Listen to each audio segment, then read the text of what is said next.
My parents let my sister move into the house I bought. They thought I'd just leave quietly, but what I did made their perfect family fantasy collapse. Subscribe so you don't miss what's next. I bought that house with my own damn money. 16 years in finance. Unpaid internships, burnout-level jobs, promotions I had to beg for. I scraped every cent together to finally close on something that was mine. No help from my parents. Not a single dime, and when I signed the deed, I honestly thought I was free of them for good. I never imagined they'd come back just to kick me out of the house I paid for. It happened in March. I took a short trip to visit my grandparents, Harold and Lorraine, the only people in the family who ever really saw me. Just 3 days, that's all. When I came back, everything was different. The locks had been changed, the upstairs windows were lit, and I could hear my sister Emily's laugh echoing from the master bedroom balcony. I rang the doorbell, no answer. I rang again. This time James, her husband, opened the door. His eyes wouldn't meet mine. His voice was mechanical. Margaret said, "Emily needs the house right now to recover. Your parents thought you'd understand." I stood frozen on the front steps, my hand still clutched the original house key, the house I had paid $380. 04, fully in my name, paid for with my sweat, my silence, and every part of my sanity, and they told me I should just understand. I didn't scream, I didn't cry, I turned around, walked away, and right then I knew I was going to tear down the perfect family performance they'd been putting on for 30 years. To everyone on the outside, we looked like the American dream. Mom Margaret was always camera ready, volunteering for charity luncheons and throwing Pinterest-perfect holiday dinners. Dad Robert worked at a reputable insurance firm, known for his dad jokes and spotless polo shirts. And Emily, she was the golden child, cheer captain, homecoming queen, the girl with the perfect curls and a car before her license even arrived. Me, I was the extra in their family portrait, the one people barely noticed. I wasn't rebellious, I wasn't a screw-up. I just didn't shine the way Emily did, and that was enough for them to pretend I wasn't there. At age 12, I started cooking my own meals because Mom was busy helping Emily with dance prep. At 14, I applied to a summer coding camp without telling anyone because I knew they wouldn't care. When I got in, no one came to the showcase. They were in Orlando with Emily's cheer squad. I told myself it was okay. I had Mr. Henderson, my grandpa, retired math professor, quiet, brilliant. He once told me, "Madison, you weren't born to decorate someone else's spotlight. You're the damn architect." He's the reason I chose finance. Logic made sense when people didn't. But even with all that, some wounds don't heal right. Like when I got into Columbia on full scholarship, and Mom asked, "But is that a good school for a woman?" Or when I got promoted to VUP, and Emily posted a story, "Success doesn't mean much if you're alone." She was always nice with a knife. Still, I never cut them off. I bought that house partly for distance, yes, but also because deep down, I still thought maybe they'd come around. Maybe if they saw what I built, they'd finally see me. But no, the second Emily had a crisis, a failed if round, an unstable marriage, a financial pitfall, I was disposable. And they didn't even ask before taking what I built. I didn't sleep that night. I couldn't. I sat in a cheap motel room 20 minutes from my own house, staring at the ceiling fan like it owed me answers. My laptop blinked in the dark beside me. I had pulled up the online property record just to reassure myself. Some sick part of me still needed confirmation that the house was legally mine. But that's when I saw it. A name I didn't expect. Under the primary contact for occupancy wasn't me. It read Emily Carter Holloway. I froze, hit refresh. Maybe it was a glitch. Nope, same result. They hadn't touched the deed. The ownership was still mine. That someone had submitted an occupancy request through the HOA portal, listing Emily as the new family resident, and marked mine as out of state. They were trying to reframe me as a landlord of my own house. I scrolled through the change request metadata. The form had been submitted 3 days ago, right when I left to visit my grandparents. It listed a secondary email, Emily and Mission Game Com. I felt cold all over. This wasn't a misunderstanding, it was a setup. They waited until I was gone, then filed paperwork to make it look like I didn't live there anymore. So when I came back, they could say it was already done, like it was normal, like they had rights. I snapped a screenshot, saved it locally, then emailed a copy to myself plus to a separate cloud folder I hadn't touched in years, just in case. Then I stared at the screen and whispered, Why would they go that far? Why not just ask?" Then I heard my mom's voice in my head. "She has no kids, she works too much, she doesn't really need the space, Rob." And just like that, it hit me. They didn't think I was using the house because to them, I never deserved it in the first place. The next morning, I showed up at my parents' house. Not Emily's, not my house, but the beige brick colonial I grew up in, where everything was whitewashed and symmetrical, and where I first learned what being invisible felt like. I didn't text, I didn't call. Mom answered the door like she's been expecting a package, not a daughter whose life she just bulldozed. "Madison," she said, blinking like I'd startled her. "We thought you were still out of town. Can we talk?" Her lips pulled into that thin, fake smile she always used with church ladies and HOA board members. "Of course, come in." Dad was in the kitchen reading the paper, like it was just another Thursday morning and not the aftermath of a heist. I didn't sit. I just dropped the HOA printout on the counter. He glanced at it, didn't flinch. We updated the records so Emily could receive packages and use the utilities properly. That's all. I blinked. You filed a change of occupancy under her name. You made it look like I moved out without telling me. It was a logistical decision. Mom chimed in. You're barely home anyway, sweetie. You work so much, sweetie. I nearly left. Barely home doesn't mean I don't own it. Dad folded the paper. Looked me in the eye. You weren't using the space and Emily needed somewhere stable. And it never occurred to you to ask me. He paused and that pause, that was the answer. You're overreacting, Mom said, adjusting her pearl earrings. We thought you'd understand. There it was again. That word, understand. Their favorite way to say shut up and take it. I looked at both of them, these two people who raised me, who called themselves a family, and I felt something inside me click. I'm giving you one chance, I said slowly. Fix it. Remove her from the record. Give me back the keys, or I go nuclear. Dad didn't even blink. You're not thinking clearly. Mom shook her head, feigning concern. This stress isn't good for you, Maddie. And that's when I realized they weren't just trying to guilt me. They were going to paint me as unstable, just like they always had. Whenever I stepped out of line, I told no one I was going back. Emily and James weren't supposed to be home that weekend, some marriage retreat paid for by my parents. According to a Facebook post I wasn't supposed to see, the irony wasn't lost on me. I waited until Saturday night, parked 2 blocks down, walked the rest of the way with the hood of my jacket pulled tight, and a duffel slung over my shoulder. I still had the old backdoor key. And thankfully, James hadn't thought to replace that one. The moment I stepped inside, I felt it, like something in the air had shifted. The hallway smelled like vanilla candles and James's cologne. The living room was rearranged, furniture pushed closer together. All traces of me gone. Photos of Emily and James on the mantel. Framed ultrasound print from a failed if round, still displayed like a badge of sacrifice. A cheesy wall sign above the TV. This is our happily ever after. I stood there a full minute, silent.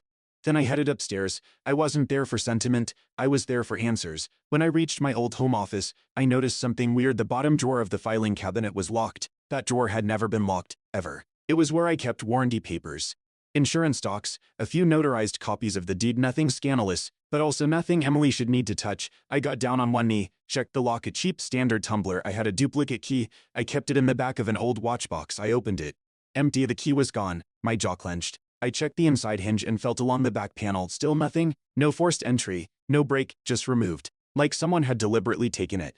Not stolen. Just relocated to block me. And suddenly, I remembered a small thing. The week I moved in, the real estate lawyer had said something about 2 deeds, a standard copy, and a recorded certified original that had to stay sealed. I hadn't touched that version since I moved in, and now I wasn't sure if it was still there. I drove straight to their house. Didn't text, didn't call ahead. I just showed up on Harold and Lorraine's porch, like I used to when I was 13, and couldn't take the silent treatment at home anymore. Grandpa answered the door in a sweater vest and slippers, holding a book on abstract probability. Lorraine followed behind, wiping her hands on a dish towel, her gray curls pulled into a loose bun. They didn't ask why I was there. They just looked at me and knew. We sat around the kitchen table. Same one I used to do my math homework on. Same one where Lorraine made cinnamon rolls from scratch every Sunday. I told them everything about the house, the fake occupancy, the confrontation, the drawer that was locked for the first time in 10 years, the missing keys, my parents calling me unstable. Harold didn't interrupt. He just listened, nodding slowly, fingers steepled under his chin the way he did when solving problems with too many variables. They're setting up a narrative, he said finally, painting you as emotional, erratic. That's not new. I know, I said quietly. It's just the first time they've used legal documents to do it. Lorraine reached for my hand. Hers was warm, steady. Do you think they forged something? She asked. I don't know, I whispered. But that drawer had the certified deed copy in it, the one I never touched. If it's missing, I didn't need to finish the sentence. The look on their faces told me they got it. Harold stood up, went into the study, came back with a small battered metal file box. He placed it on the table. Do you remember what I made you do the day you closed on the house? He asked. I blinked. You made me scan and email a full copy of the deed and the filing receipt. He nodded. And you sent it to me.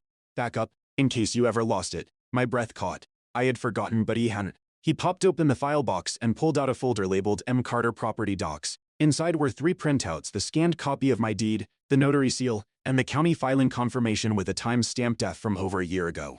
Unaltered, authenticated, archived. I stared at it like it was a lifeline, because it was. I waited for the perfect moment. Emily and James had posted a weekend brunch photo outdoors, sunny, somewhere that looked like downtown. They were out, probably gone for hours.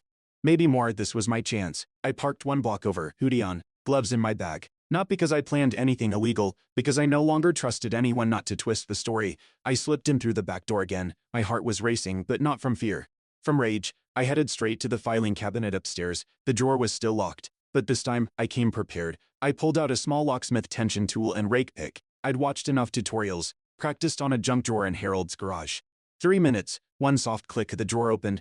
I rifled through it fast: insurance, appliance manuals, miscellaneous bills, and then something that made my stomach twist: a fresh copy of the property deed. But this one was different. I pulled it out and compared it to the scan Harold gave me. Different signature date, different notary, and most importantly an added occupant transfer addendum, listing Emily Carter Holloway as active caretaker and resident with implied consent from the owner. My signature was at the bottom, except it wasn't mine. It looked close, but it wasn't my hand. I knew because the D in Madison curled too cleanly. I always wrote it with a slight up flick. This one didn't have it. I wasn't angry anymore. I was ice cold. They had forged a legal document and tucked it inside my own drawer. In my own house, under the assumption I'd never notice, or worse, that no one would believe me if I did. I snapped photos front and back, zoomed in on the notary stamp. I emailed the images to myself and to Harold. Then I tucked the fake deed back exactly where I found it. I locked the drawer again, quiet, precise, no traces. But something in me had changed. This wasn't just manipulation. This was fraud. And if they wanted to play legal chess with me, they just made their first illegal move. The next morning, I called in sick. Then I called Marlo Steinberg. She was a housing attorney I'd met during a corporate transaction years ago. Sharp, unsentimental, allergic to small talk. We weren't friends, but she'd once told me, if you ever get in a property mess, call me before you call your mom. I figured, now qualified. We met at a cafe in Midtown. She wore a slate blazer and ordered black coffee with 2 espresso shots. I handed her a manila envelope with the printouts of both deeds, the original Harold saved, and the new version I found in the locked drawer. She looked through the pages in silence, then looked up. That's a forged signature, she said flatly. Not even a good one. I exhaled. You're sure? She held both copies side by side. A positive. The pen pressure's inconsistent. Different notary license. And this addendum? It's formatted like someone Googled legal resident form and winged it. I waited for her to ask if I'd ever signed anything like it. In passing, she didn't. Instead, she asked, did you file any power of attorney paperwork with your parents? Never. Give them access to your HOA or tax portal? No. Then what you have here, she said, sipping her coffee, is a civil suit waiting to happen. Possibly criminal, depending on who filed that document. I blinked. So I can take them to court? You could, but that's not where I'd start. Her voice dropped. You need to go to the county recorder's office. Request a full file history on your property id.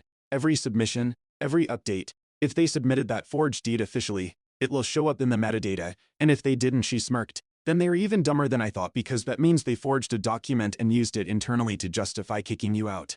No legal standing, just smoke and mirrors. I sat back, stunned. Why would they even go this far? Her eyes narrowed. Because people like your parents don't just want power, they want the image of power. You didn't fall in line, so they edited you out of the narrative. Like a typo, I stared down at the forged signature. It was more than ink on paper. It was proof that I was never safe, even in the house I bought with my own money. Monday morning, I walked into the county recorder's office with a mission. I was dressed like I meant business: black slacks, flat shoes, no makeup. No part of me was here to impress. I wanted paper, metadata, history, facts. The clerk behind the desk was a man in his 60s with wire-rimmed glasses and a bored expression. I slid over the parcel number and asked for a complete filing history: all transactions, all ownership documents, all amendments tied to my property id. He pulled it up with a few lazy keystrokes, then paused. You sure you want all of it? He asked. Yes, I said. Everything. Certify. Key. Hit print. The stack was maybe 15 pages thick, thinner than I expected.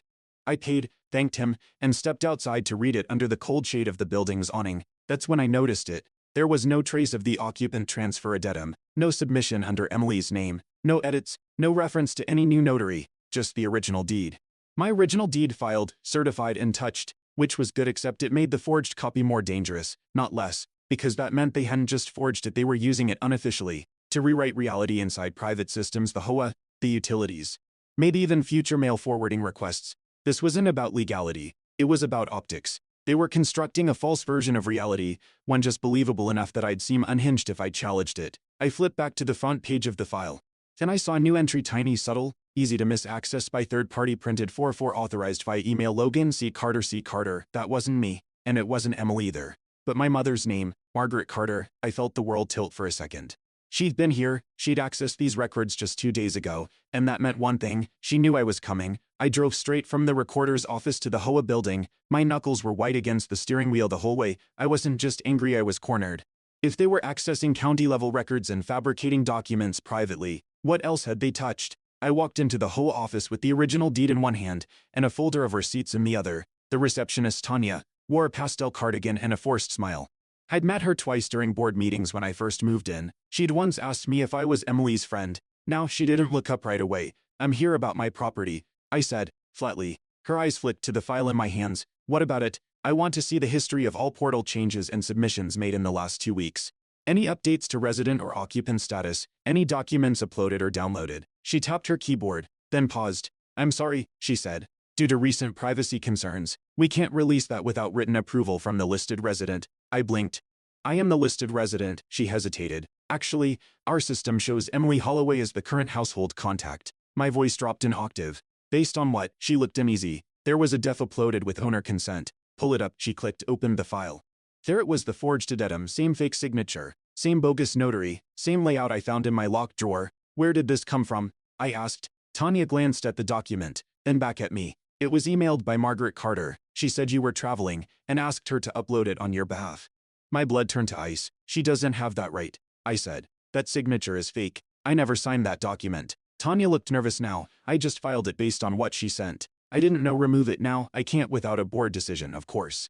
A board decision? The HOA had rules, bureaucratic delays, the exact kind of molasses my mother knew how to weaponize. I turned and left without another word. My voice wouldn't help me here. They didn't need to prove I was crazy. They just needed me to sound difficult. It started with a bounced email. I was trying to reset my login for the utilities portal just to confirm that my name was still on the billing. The system said my email wasn't recognized. Weird, so I tried forgot password. The prompt said the account was now registered under Emily. Residence Gamacom. My stomach dropped. I opened my old electric bill def, dug out the customer ID, and called the helpline. After 15 minutes on hold, a tired-sounding woman finally picked up. Hi, I need to confirm the account holder name and mailing address for service ID 6,230,417.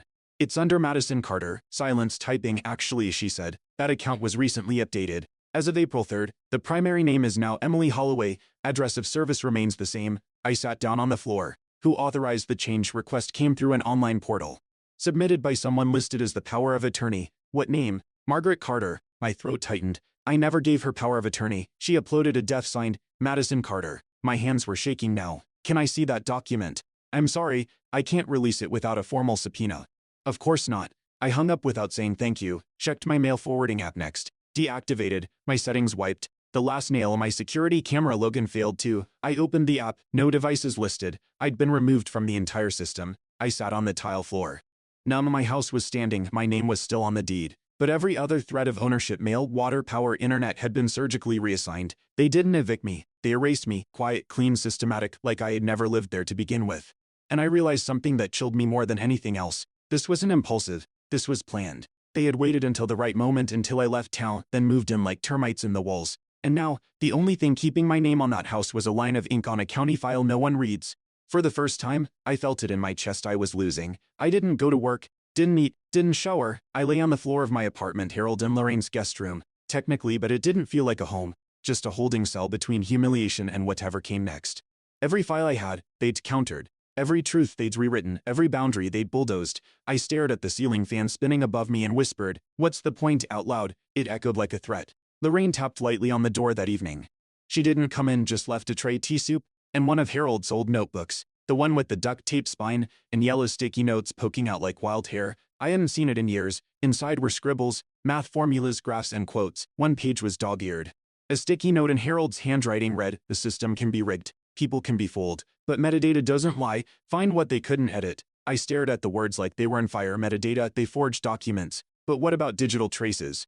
What about the def file's birth date, the author ID, the EXIF data buried beneath the surface? Even if they printed the fake forms and scanned them back in, the original document had to come from somewhere. And if I could trace that file to Margaret's laptop, or Emily's game, or even a cloud folder, I could bury them, not with anger, not with screaming, with timestamps. I bolted upright, grabbed my laptop, opened every email they had ever forwarded to me over the years, birthday photos, calendar invites, even Emily's failed GoFundMe campaign for if. Fun thing in common, they reused cloud drives. They had no idea feds could carry metadata, fingerprints, author names, devices, creation dates, and if they generated the forgery using Margaret's work laptop, or James' tablet, then game over. I texted Harold. "Can you bring me the def copy they submitted to the HOA? I need to extract the metadata. I think that's how we take them down." 2 minutes later, already forwarded to your email, it's time. And just like that, I wasn't powerless anymore. I downloaded the file Harold sent. It was the exact def submitted to the HOA, the one with my forged signature and the bogus occupant transfer addendum. I saved a copy to a clean folder, opened my terminal window, and launched the metadata reader I'd used during a fraud audit at work 6 years ago. It was meant for internal audits. Tonight, I was using it to burn my family's lies to the ground. The command line blinked. Extracting metadata, I waited. My fingers tapped the table. My heart sounded like it was trying to punch through my ribs. Then the results came in. Author Marga Gerdichter B Pro Software Adobe Acrobat Pro DF Creation Date April 2. 2025 7:14 p.m. Last modified April 2 2025 7:19 p.m. Device MacBook Pro Dean 1 location GeoIP approx redacted within 3 miles of 40 77 73 96 Y stared at the screen, mouth slightly open. They didn't just fake the document, they faked it on my mom's personal laptop. Her username was literally baked into the file, Marga Gerdichter B Pro, probably short for MacBook Pro. The file had never been exported or scrubbed. It still held her fingerprints. Even worse for them, the def timestamp matched exactly to the HOA portal submission time. No gap, no excuse, no room to say we just uploaded it for her. This wasn't a misunderstanding. This was premeditated fraud. I immediately took a screenshot of the metadata output, saved it 3 times, backed it up to 3 separate cloud drives, and then encrypted us. Then I texted Marlo Steinberg, I have the def metadata, created by Margaret, file it and device name match. Can I use this? 5 minutes passed. Then hell yes, send me everything. This is your hammer. I leaned back in my chair. For the first time in weeks. I smiled because now I didn't need to beg anyone to believe me. I had proof, in their own handwriting, burned into the file system they didn't understand, and in less than 48 hours, I was going to walk into that HOA meeting and end their little fairy tale on paper. In front of witnesses, the room smelled like printer ink and cheap coffee. There were 6 people at the HOA board table, including Tanya. A few residents sat in the back, most of them bored, arms crossed, flipping through printed agendas. Then the door opened, and in walked my parents, Margaret in a floral scarf, clutching a leather-bound folder, Robert in a sports coat, eyes calm, unreadable. Emily followed behind, pregnant pause, fake smile, not a single strand of hair out of place. Of course they came, of course they brought props. The meeting started with routine agenda items, fence height violations, dog leash complaints, someone's wine chimes. Then Tanya cleared her throat. We have a resident dispute filed under parcel 211 Carter residence. Miss Madison Carter has requested to speak. I stood and my name is Madison Carter. I am the sole legal owner of the property in question. As verified by county deed, I'm here to dispute a forged submission uploaded to your system on April 3rd by Margaret Carter, using a false occupant transfer addendum, claiming I consented to relinquish control of my residence. Margaret rose from her seat before I could continue. I'd like to clarify, she said, voice trembling just enough to sound believable, that this was not meant to be a legal submission. My daughter Madison was going through an emotional rough patch. She had expressed intentions to sublet the home to Emily temporarily, and I simply uploaded a placeholder to help her avoid delays. Her voice cracked. I was trying to protect her. People shifted in their seats. Some looked at me with that terrible expression, sympathy poisoned by doubt. Robert added calmly, this has become a family misunderstanding.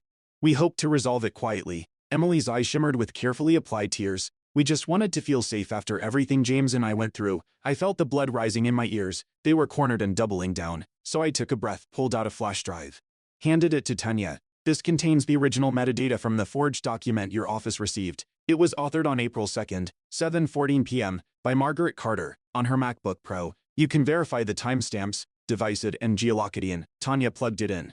One of the board members leaned forward to read. The room fell silent. Then I added, quietly, I never signed that form, and I never gave anyone permission to use my name.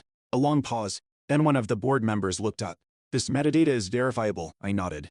It's forensic, authored by her, not me. Margaret's face was still, but her knuckles had gone white against her folder. Robert shifted in his seat. Emily looked down. The board president spoke next. We'll need to escalate this to legal review, effective immediately. We are suspending the household contact status of Emily Holloway, reverting all account access to the deeded owner, Madison Carter. I didn't breathe, not yet. Pending further investigation, we recommend no one alter occupancy or mail forwarding until this is resolved.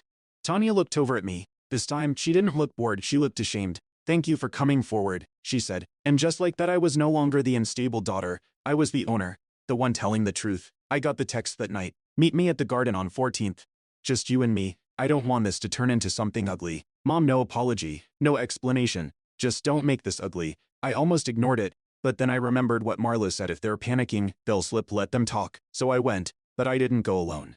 My phone was in my coat pocket. Recording app live, screen off, battery full. The rose garden was empty, except for a few joggers passing through. Margaret was already there, sitting on a bench like this was a Pete catch-up, and not a confrontation about felony-level fraud. She didn't stand. Sit down, Madison, she said. I didn't, she sighed. You embarrassed me tonight. I blinked. That's where she started. You forged my signature, I said. You tried to erase me from my own house. Her smile never reached her eyes. We were just trying to help Emily. You weren't using the space. You work so much. You're always alone. What's a house to someone who never stops running? That house was mine. No, it was empty. She said it like a fact, like oxygen. I stayed quiet. She smoothed her skirt, voice calm. You think the Hoa will protect you forever? You think a technicality gives you the moral high ground? You're so dramatic. Just like when you were a child, always making things bigger than they were. I clenched my fists. Let her keep going. It was a harmless document. If you'd just let it go, none of this would have spiraled.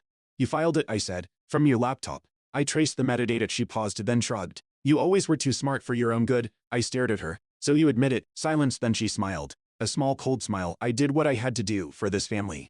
Click. I tapped my coat pocket twice to end the recording. No yelling, no breakdown, no performance. Just her words, clean and time-stamped proof. She thought she could guilt me into silence. What she really gave me was the final nail in her carefully painted coffin. Marlo didn't even blink when I played the recording. She sat at the edge of her conference table, hands clasped, eyes locked on mine as Margaret's voice filled the room. You think the Hoa will protect you forever? You think a technicality gives you the moral high ground? It was a harmless document. I did what I had to do for this family. Then the click, the silence, the soft sound of me breathing into my coat. Marlo smiled barely. You know what this is? She asked. A confession, she nodded. It's more than that. It's intent. It proves this wasn't a clerical error. This wasn't poor communication. This was a calculated, premeditated attempt to illegally alter legal ownership. And now, we have it in her voice. I swallowed. What happens next? She opened a drawer and pulled out a manila folder.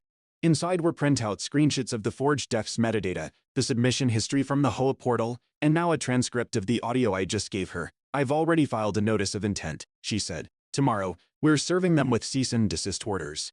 Fraud, document forgery, trespassing, unauthorized occupancy, all of it. My chest tightened. And the house, you'll be reinstated officially as the sole resident and owner within 72 hours. Hoa compliance will issue a written reversal. Utilities will follow. We'll wipe their paper trail like it never existed. I exhaled, a little too hard. But we're not stopping there, she added. I looked up, because what your parents did wasn't just manipulative, it was criminal. And if they pushed it one step further, if they ever tried to use that fake form for taxes or loans or mail redirection, she looked me dead in the eye. They're screwed. For the first time since this nightmare began, I didn't feel like I was trying to prove I existed. It felt like someone finally was putting weight behind my truth. I left her office with the USP copy of everything. Not just for court, for me. Because someday when they pretend none of this happened, when they call it a rough patch or just a misunderstanding, I'll have receipts, and I won't need to explain myself ever again. The notice went out on a Thursday, Friday afternoon. Emily and James were gone. They didn't even wait for a formal eviction. Marlo said the moment the legal language hit their inbox: fraud, forgery, unauthorized occupancy. They folded quietly, strategically, like all good manipulators do when the spotlight turns hot. They left a voicemail. Emily's voice was shaky but rehearsed. We didn't mean to hurt you. Things just got messy. I hope someday you'll understand we were trying to protect what's left of our family. No apology, no ownership. I didn't call back. By Saturday morning, I had the keys. Tanya from the Hoa emailed me personally full reinstatement. Utilities followed, mail reactivated. Even the camera system was back under my name. It was over. But when I walked through the front door again, something inside me broke a little. The walls were still painted the color I picked. The dining table I built was still there, but moved slightly to the left. The master closet still smelled faintly like lavender and dry shampoo, but everything felt foreign, like someone had lived inside my skin and rearranged the bones. They hadn't just moved in, they'd made themselves comfortable. In my absence, they turned my house into theirs, threw pillows that weren't mine, picture frames of a marriage that barely functioned. Emily's inspirational quote signs littered every corner like bite-sized psychological warfare. Love begins at home. Family is everything. The irony wasn't lost on me. I walked through each room in silence, touched nothing, just stood there, like I was trespassing in a museum dedicated to someone else's life. That night, I slept on the couch, couldn't bring myself to lie in the bed they shared. I kept the hallway light on, and for the first time since winning it all back I cried. Not because I regretted fighting, but because even justice has its price. The neighbors stopped waving. Some were polite, most just watched, from behind hedges, through blinds. You'd think I'd burn the house down instead of reclaiming what was mine. I heard the whispers she kicked her own family out. I thought she lived out of state, must be some kind of breakdown, but no one came to ask me directly. Even Robert didn't reach out. He sent a 3-sentence email once: we're sorry it came to this, I hope you find peace, we'll be taking some time apart as a family. No mention of the forged forms, no responsibility. Typical Margaret. Nothing, not a call, not a knock, not even a passive-aggressive email.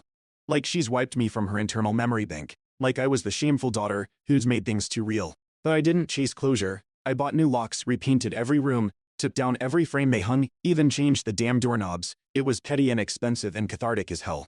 One night, I walked barefoot through the empty living room with a glass of wine and music playing low, and realized something for the first time. I wasn't waiting to be seen, not by them, not by anyone. I wasn't the backup dancer in Emily's spotlight anymore. I was the woman who burned their script and wrote a new ending. It was raining the morning I went back, not to confront anyone, not to start another war, just to stand where it all started. The same porch where I rang the doorbell and heard Emily laughing upstairs. The same concrete step where James told me, "Your parents thought you'd understand." I stood there with an umbrella and a copy of the original deed in my bag. The wind had blown leaves across the walkway. The garden beds were unpacked now. Emily's Pinterest front yard redesign had clearly died along with her fantasy of living here rent-free.